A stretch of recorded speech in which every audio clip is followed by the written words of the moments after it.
بسم اللہ الرحمن الرحیم۔ السلام علیکم عزیز طلبہ، میں ہوں پنجاب گروپ آف کالجز کی طرف سے پروفیسر حافظ محمد عمر فاروق۔ عزیز طلبہ، ہم ایک شخصی خاکہ مولوی نذیر احمد جو کہ ان کے پوتے شاہد احمد دہلوی نے لکھا ہے، ہم اس کا مطالعہ کر رہے ہیں۔ کچھ حصہ ہم نے اس کا پڑھ لیا ہے، کچھ حصہ باقی ہے۔ آج وہ حصہ ہم مکمل کرتے ہیں، تو آئیے اپنی کتابیں کھول لیں، ہم سبق پڑھتے ہیں۔ صفحہ نمبر 78 سے آج ہم اپنے سبق کا آغاز کریں گے۔ صفحہ نمبر 78 کا آخری پیراگراف ہم نے وہ اقتباس پڑھنا ہے۔ مولوی عنایت اللہ مرحوم فرماتے ہیں کہ جب ہم لاہور سے دلی واپس آ رہے تھے تو ایک ہی ڈبے میں سب سوار تھے۔ سر سید احمد خان نے کسی بات کے سلسلے میں کہا کہ مولوی صاحب، میں اس لائق بھی نہیں ہوں کہ آپ کے جوتے کے تسمے باندھوں۔ مولوی نذیر احمد کھڑے ہوئے، تعظیماً 3 آداب بجا لائے۔ عزیز طلبہ، مولوی عنایت اللہ مرحوم فرماتے ہیں کہ ہم لاہور سے دلی واپس آ رہے تھے۔ لاہور سے دلی یعنی یہ دلی سے لاہور گئے ہوئے تھے۔ مولوی عنایت اللہ مرحوم رحمۃ اللہ تعالی علیہ بھی وہاں گئے ہوئے تھے، اور ساتھ سر سید احمد خان بھی تھے۔ یہ سارے دوست جو ہیں وہاں پر ریل کے ذریعے وہاں پہنچے تھے، اور کچھ عرصہ قیام کرنے کے بعد جب یہ واپس دلی جا رہے تھے تو ایک ڈبے میں سوار تھے، اور سر سید احمد خان نے ایک بات کے سلسلے میں یہ بات کی، کیونکہ اکثر جب پڑھے لکھے لوگ بات چیت کرتے ہیں تو اس طرح کے موضوعات پر باتیں ہوتی ہیں، یعنی ایک دوسرے کی قابلیت کے حوالے سے۔ اب مولوی نذیر احمد صاحب چونکہ چھوٹے تھے، سر سید احمد خان عمر کے لحاظ سے بڑے تھے، مگر کیا ہے کہ سر سید احمد خان مولوی نذیر احمد صاحب کے لیے یہاں تک کا ایک جملہ بول گئے کہ مولوی صاحب، میں اس لائق بھی نہیں ہوں کہ آپ کے جوتے کے تسمے باندھوں، یعنی اپنے آپ کو اتنا حقیر بنا لیا اور مولوی نذیر احمد کو اتنا بڑا بنا دیا۔ عمر کے لحاظ سے یہ چھوٹے تھے، مگر شاید یہ مولوی نذیر احمد صاحب کو یہ اعزاز حاصل تھا کہ وہ قرآن مجید فرقان حمید کا ترجمہ انہوں نے کیا تھا۔ اس کے بعد مولوی صاحب چونکہ درویش صفت انسان تھے، دین کے ساتھ وابستہ تھے، مذہبی لگاؤ مولوی صاحب کے اندر بہت زیادہ تھا، تو سر سید احمد خان بھی مذہبی بندے تھے، مگر مولوی نذیر احمد کی بنسبت وہ کم مذہبی تھے، اس لیے شاید یہاں پر یہ بات کی۔ مولوی نذیر احمد کھڑے ہوئے اور تعظیماً 3 آداب بجا لائے، یعنی وہ 3 آداب اس انداز میں بجا لائے۔ اس کا مطلب ہوتا ہے کہ آداباً احترام کرنا۔ سر سید احمد خان عمر میں مولوی نذیر احمد سے 20-22 سال بڑے تھے، یعنی 20 اور 20 سال یا 22 سال کے لگ بھگ بڑے تھے، مگر پھر یہ جملہ بیان کر رہے ہیں۔ عوام کے علاوہ انگریزی حکام میں بھی بہت معزز تھے۔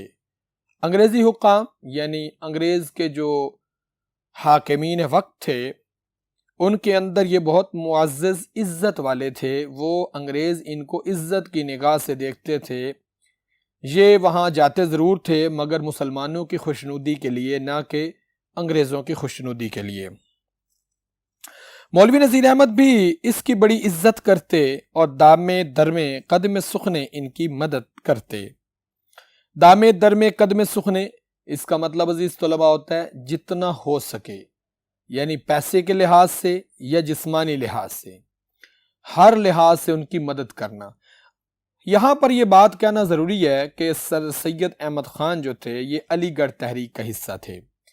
علی گڑھ کی تحریک کی وجہ سے یہ علی گڑھ کے جو کام کاج کرتے تھے، علی گڑھ کے اندر جو ان کی تعلیمی خدمات تھی، اس کے لیے اس طرح کے جو لوگ تھے، مطلب مولوی نذیر احمد ہر لحاظ سے وہاں مدد کر سکتے تھے، پیسے کے لحاظ سے بھی اور تعلیمی اور ادبی لحاظ سے بھی۔ تو یہاں سے مراد پیسے کا حوالہ بھی، اور یہاں سے مراد آپ کے جو ادبی اور تعلیمی خدمات ہیں اس سلسلے میں بھی۔ ایک دفعہ علی گڑھ کالج میں ایک ہندو محاسب نے لاکھوں روپے کا غبن کیا. غبن کا مطلب یعنی دھوکہ کیا.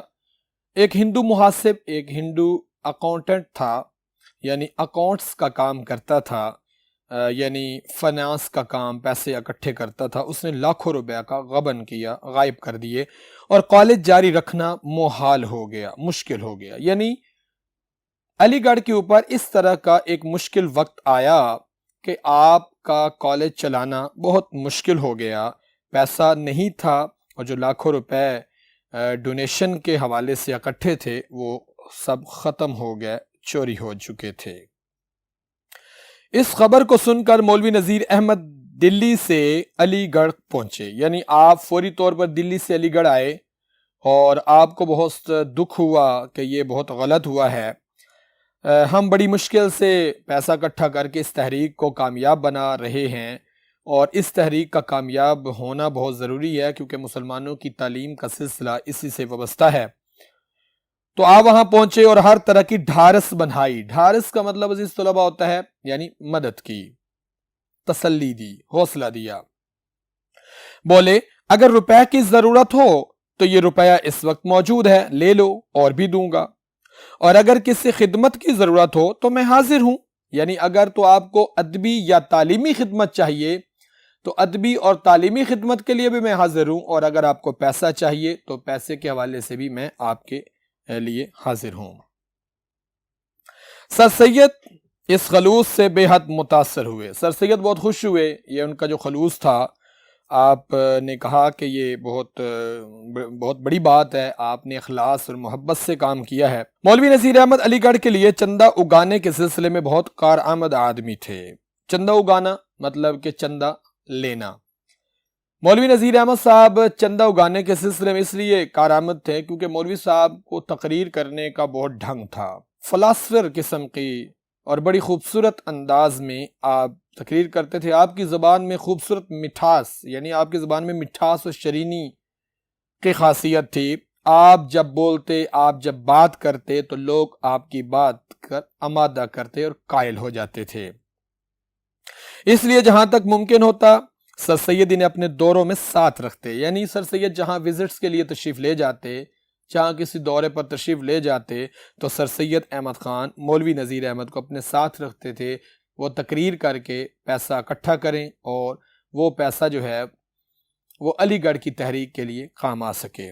نذیر احمد کی قوت تقریر کے متعلق کہا جاتا ہے کہ انگلستان کا مشہور مقرر برق بھی اس سے زیادہ مؤثر تقریر نہیں کر سکتا تھا. یعنی مولوی نذیر احمد کی تقریر کا انداز یہ تھا، مولوی نذیر احمد کی تقریر کی مضبوطی یہ تھی، ان کو آپ یہ عظیم خطابانہ انداز ان میں پایا جاتا تھا.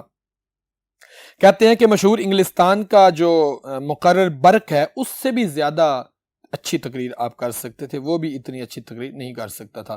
عزیز طلبہ، یہ جو برق ہے یہ انگلستان کا ایک مشہور برق اور سیاست دان ہے، اور برطانوی پارلیمنٹ کا ممبر بھی تھا. یہ اس کو ایک اہمیت حاصل ہے، اور یہ جو ہے یہ برطانوی پارلیمنٹ کا ممبر بھی تھا. تو آپ کہتے ہیں کہ جو مولوی نذیر احمد صاحب تھے ان کی تقریر جو تھی یہ زیادہ مؤثر ہوتی تھی انگلستان کا جو مشہور برق ہے اس سے بھی کہیں زیادہ. اب بھی اگلے وقتوں کے لوگ، یعنی جو پہلے وقت کے لوگ ہیں جنہوں نے مولوی نذیر صاحب کے لیکچر سنے ہیں، کہتے ہیں کہ یا تو ہم نے ڈپٹی صاحب کو دیکھا یا اب اخیر میں یعنی آخر میں بہادر یار جنگ مرحوم کو دیکھا کہ سامعین پر جادو سا کر دیتے ہیں اور جو کام ان سے چاہتے لے لیتے، جب چاہا انہیں ہنسا دیا اور جب چاہا ان کی جیبیں خالی کرا لیں اور عورتوں کے زیور تک اتروا لیا کرتے تھے. عزیز طلبہ، یہاں پر ایک لفظ آیا ہے بہادر یار جنگ. بہادر یار جنگ اصل نام اس کا سعدی خان تھا اور پاکستانی تحریک کا یہ رہنما تھا، اور اس کے حوالے سے آپ دیکھیں کہ حیدرآباد دکن میں پیدا ہوئے، اسلامی حکومت بنائے جانے کے حامی تھے. آپ نے اتحاد مجلس یعنی اتحاد المسلمین کی بنیاد ڈالی. اس جماعت نے ریاست اور ریاست کے باہر مسلمانوں کی بہتری کے لیے بڑا کام کیا۔ آپ کا شمار چوٹی کے مقرروں میں ہوتا ہے۔ مارچ 1940 میں مسلم لیگ کے تاریخی اجلاس منعقدہ لاہور میں شرکت کی اور بڑی مارکہ آرا تقریر کی۔ آل انڈیا اسٹیٹس مسلم لیگ کے بانی اور صدر تھے۔ سیاسی سرگرمیوں کی بنا پر ولی ریاست کی طرف سے پابندیاں بھی عائد ہوئیں۔ آپ نے خطاب منصب چھوڑا اور جہانگیر سے بھی دستکش ہو گئے، لیکن اپنے نظریات سے منحرف نہ ہوئے۔ آپ نے اپنا نظریہ بالکل نہیں چھوڑا۔ یہ ہے جی بہادر یار جنگ۔ بہادر یار جنگ کے حوالے سے یہ چونکہ پاکستانی تحریک کا ایک اہم رکن تھا، اس لیے اس کے متعلق بات کرنا بہت ضروری تھی۔ ہم نے اس کے متعلق بات کو جانا، یعنی یہ ایک عظیم اور چوٹی کا یہ مقرر تھا۔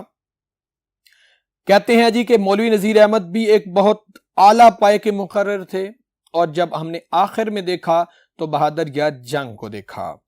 ان کے علاوہ اور کوئی تقریر اچھی اور بہتر نہیں کر سکتا۔ سامعین پر جادو سا کر دیتے، جب چاہا ہنسا دیا، جب چاہا رلا دیا، اور جب چاہا ان کی جیبیں خالی کروا لیں۔ مولوی نذیر احمد عربی میں غیر معمولی استعداد رکھتے تھے، یعنی ان کی قابلیت اعلیٰ تھی۔ کئی سال سے لوگوں کا ان پر تقاضا تھا، یعنی لوگ اصرار کرتے تھے کہ قرآن مجید کا ترجمہ کرو، مگر وہ پس و پیش کرتے۔ پس و پیش مطلب ٹال مٹول کر دیتے، بات کو نظر انداز کر دیتے، اور کہتے کہ یہ کام ان لوگوں کا ہے جو خدمت دین میں اپنی ساری عمر صرف کر چکے ہیں، یعنی وہ لوگ جو مولانا حضرات ہیں، جنہوں نے قرآن و مجید کا ترجمہ پڑھ رکھا ہے، یا جنہوں نے صرف و نحو کا علم حاصل کر لیا ہے، وہ لوگ جنہوں نے درس نظامی کا کورس مکمل کر لیا ہے، یہ ان کا کام ہے، یہ میرا کام نہیں ہے، اس لیے یہ وہ لوگ کام کریں۔ مگر جب پینشن لے کر وہ دلی آ گئے تو تیسر کا ترجمہ شروع کیا۔ یہ کیا ہے جی؟ تیسر کتاب کا پورا نام ہے تیسر الاصول الى جامع الاصول فی الحدیث الرسول صلی اللہ علیہ وآلہ وسلم، یہ اس کتاب کا جی پورا نام ہے، اور مولوی نذیر احمد نے احادیث کی اس کتاب کے کچھ حصوں کا ترجمہ کیا تھا، تو اس لیے یہاں پر اس کا ذکر کیا گیا ہے۔ اس سلسلے میں اکثر یعنی آیات قرآنی کا ترجمہ بھی کرنا پڑا، یعنی انہوں نے پھر ساتھ ساتھ قرآنی آیات کا کچھ حصہ ترجمہ کر رکھا تھا۔ لوگوں کو بہت اچھا لگا، اس لیے لوگ بار بار اصرار کر رہے تھے کہ حضور اس پر کام کیا جائے۔ اس سے انہیں اندازہ ہوا کہ یہ کام اتنا دشوار نہیں، یعنی اتنا مشکل نہیں ہے جتنی کی طبیعت میں ہچکچاہٹ گھبراہٹ، یعنی جتنی گھبراہٹ ہے اتنا مشکل کام نہیں ہے۔ چنانچہ کئی مولویوں اور عالموں کے مشوروں سے انہوں نے قرآن مجید کا ترجمہ کرنا شروع کیا۔ ایک لفظ پر رد و قد ہوتی، یعنی بحث و تقرار ہوتا، اور بالآخر ایک رائے ہو کر ترجمہ لکھ لیا جاتا۔ قرآن مجید کا ترجمہ ہے جی، کوئی عام کتاب کا ترجمہ نہیں ہے، تو حضرت مولوی ڈپٹی نذیر احمد دہلوی رحمۃ اللہ تعالی علیہ بھی ایسا کرتے۔ ترجمہ مکمل ہونے کے بعد بھی ایک نبینہ جید عالم، یعنی بڑا عالم کو پڑھ کر سنایا گیا، اور ایک اور عالم کو نظر ثانی کے لیے باہر بھیجا گیا۔ نظر ثانی مطلب پروف ریڈ کے لیے۔ جب کاپیوں کی تصحیح ہوئی، یعنی کاپیاں پڑھ لی گئیں اور پروف دیکھے گئے، تب بھی اس میں ترمیم کی گئی، اس میں تبدیلیاں کی گئیں، جو کہیں پر زبر زیر کی غلطی یا کہیں پر وقف کی غلطی آئی وہاں دوبارہ درست کی گئیں، اور جب تک اس کی طرف سے پورا اطمینان نہیں ہو گیا اسے شائع نہیں کیا گیا۔ اس میں 2.5 سال لگ گئے، مگر ترجمہ بھی ایسا شستہ رفتہ اور با محاورہ، شستہ رفتہ کا مطلب یعنی با آسان، با محاورہ، کہ پچھلے 50 برس میں کوئی اور ترجمہ اس سے بہتر شائع نہیں ہو سکا۔ خود مولوی نذیر احمد کو اپنی تمام کتابوں میں ترجمۃ القرآن ہی پسند تھا، اور وہ فرماتے تھے کہ میں نے اور سب کتابیں دوسروں کے لیے لکھی ہیں اور یہ ترجمہ اپنے لیے کیا ہے، یہی میرا توشہ آخرت ہے۔ توشہ آخرت کا مطلب ہوتا ہے یہ میری زندگی یا آخرت کا سامان ہے، گنجینہ گوہر یہ ایک خاکوں کی کتاب ہے جس میں شخصی خاکے شاہد احمد دہلوی نے لکھ رکھے ہیں۔ عزیز طلباء، یہ ہمارا سبق تھا، میں امید کرتا ہوں کہ آپ کو یہ سمجھ آ گیا ہوگا۔ آج تک کے لیے اتنا ہی، کل تک کے لیے اجازت دیجیے، اللہ حافظ۔